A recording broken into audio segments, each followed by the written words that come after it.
Hello students. Now today we will study the new lesson 4, working with queries.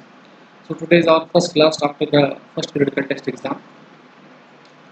So in the last lesson 3 we have studied about the Microsoft Access, that how to create a table in the Microsoft Access. Now in this lesson we will learn how to generate queries on the created table, already existing table of a database. So uh, that now in this chapter what we are going to learn, that what is query, and setting a relationship between the tables, and how we establish the relationship between uh, more than one tables, between two tables or three tables, and how we create a query, and the fourth is specifying simple and multiple criteria, that how we put the one condition and more than one conditions in a table.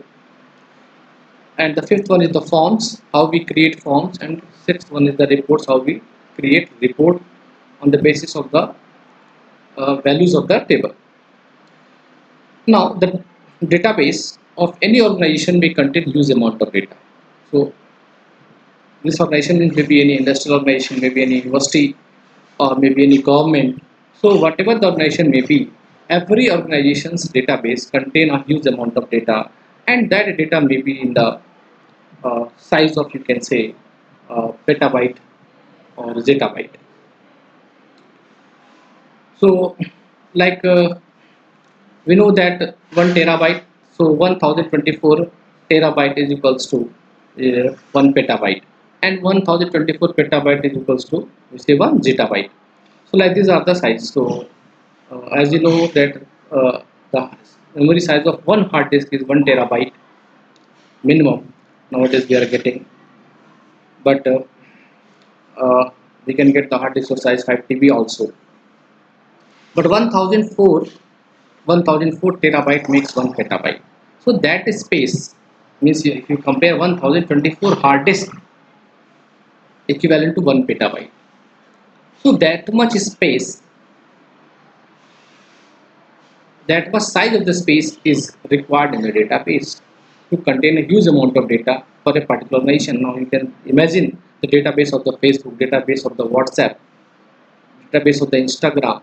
So their database are not in the size of terabytes. Their databases are uh, of the sizes of the petabytes or gigabytes. Okay. So moreover, it may consist of multiple tables.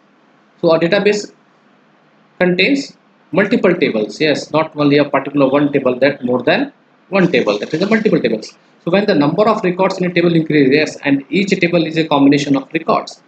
A table contains so many records. So the number of records in a table increases, it becomes an uphill task for any user to extract the specific records from that table. Now suppose there are 1 lakh records in a table, means 1 lakh rows are there. So to extract the information from the 1 lakh rows, so you have to search the 1 lakh rows, then only you will be able to get the information. So Microsoft Access provides us a solution for this problem through queries. So who will search? So this searching operation will be done by the queries.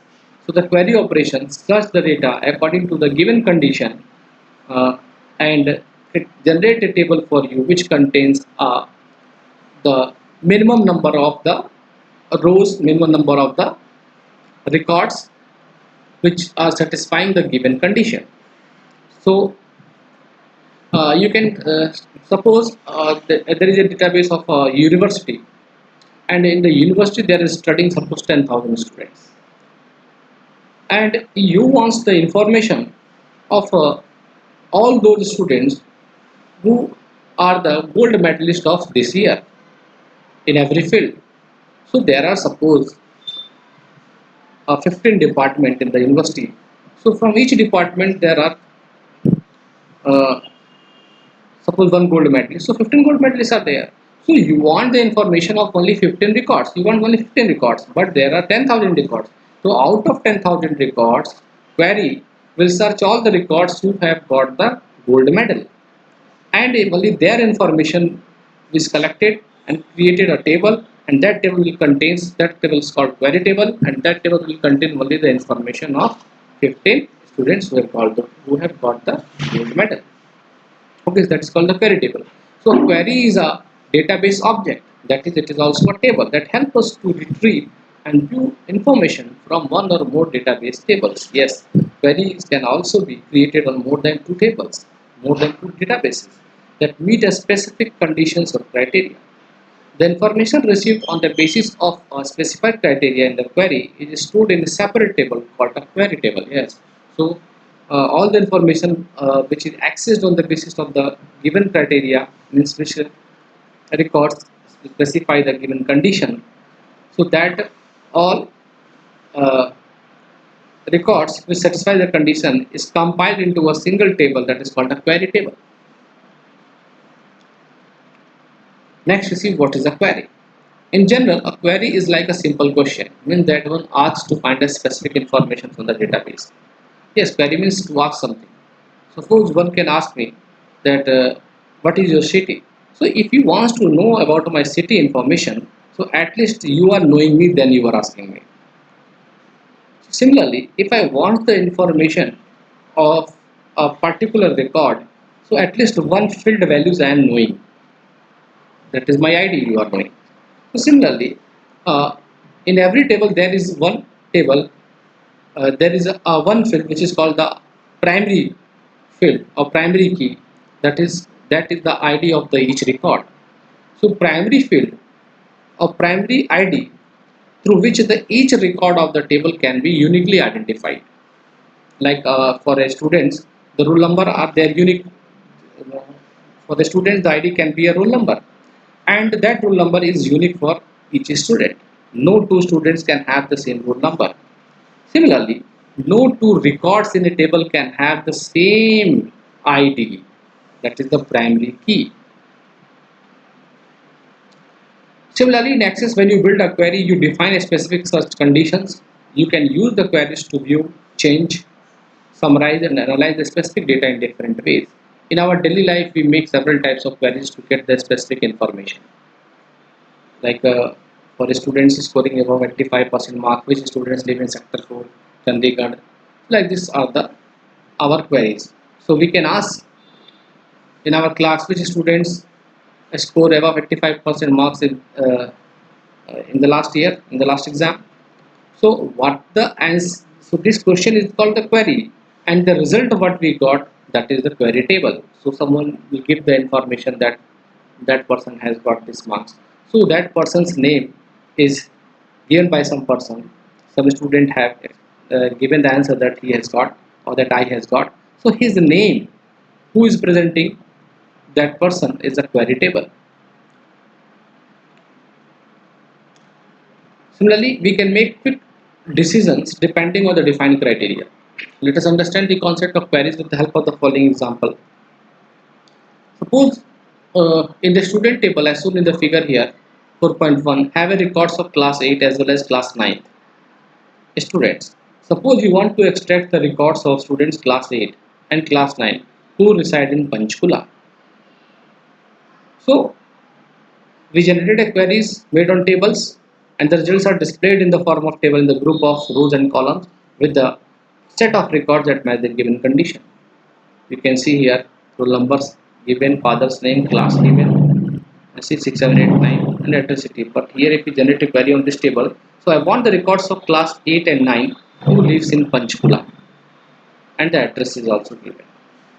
Sector.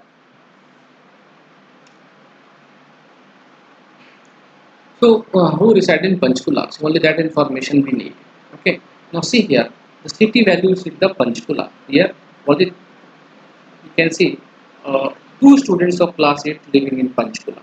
Only two students. Above, and the two students of class 9 living in Chandigarh. Okay, like this. So Microsoft Access provides the various type. Here you can also see who lives in the sector 4, Chandigarh. So address sector 4, and the city equals to Chandigarh. So address sector 4, no one is there. So I suppose here if there is any other records are also which contain sector 4 and So that will be added in the query table. Okay. So Microsoft Access provides various types of queries: select query, parameter, cross-tab, action, and SQL, structured query language. Okay.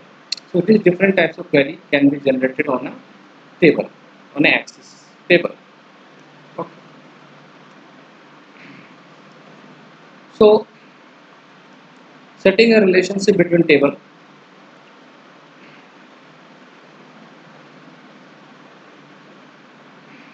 So setting a relationship between table. So this we will study in the next class, that how we establish a link between two tables or more than two tables. Okay. So this is all for today, students. In the next class, we will study about the establishing a relationship between the tables. Thank you for your attention.